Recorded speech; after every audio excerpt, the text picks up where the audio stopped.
पोरबंदर में यही तो घटना घटी थी महात्मा गांधी की और रायचंद जी की। रायचंद जी ने एक कुत्ते को देखा, बहुत दुखी था, खुजली हो रही थी, पश पड़ी हुई थी, कीड़े पड़े हुए थे। गांधी जी सुबह घूमने गए, साथियों को देख के कहा, बोले देखो इसको कितना कष्ट है, इसको मुक्ति दिलाई जाए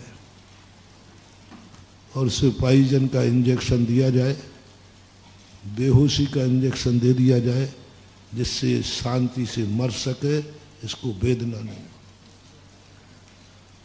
दया आ रही, कैसे गंदी में है, कैसे दुखों में है।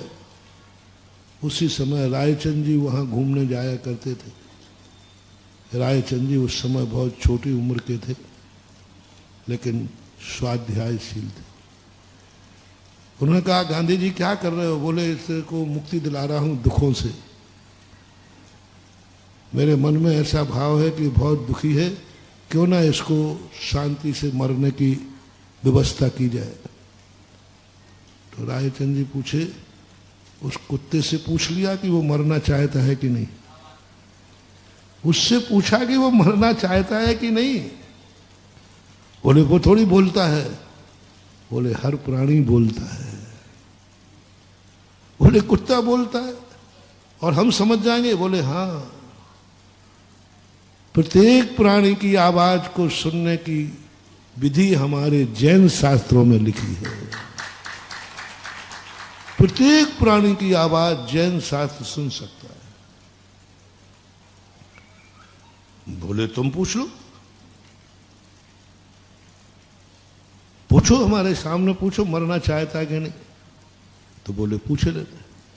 रायचंद जी बाजू में गए, इतना बड़ा पत्थर उठाया और कुत्ता जहां पड़ा था उसके ऊपर पटकने को यूं किया। कुत्ता ऐसे कें कें कें करके भाग गया। बोले बोल दिया ना कि मुझे जिंदा रहने दो, मैं मरना नहीं चाहता। वो कह के करके भाग गया और वो आवाज में क्या रहा, मत मारो मुझे, मत मारो, ये पत्थर गिरेगा, मैं मर जाऊंगा।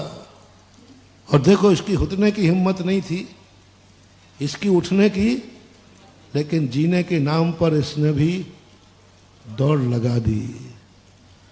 यानी उस दशा में भी व्यक्ति जिंदा रहना चाहता है, मरना नहीं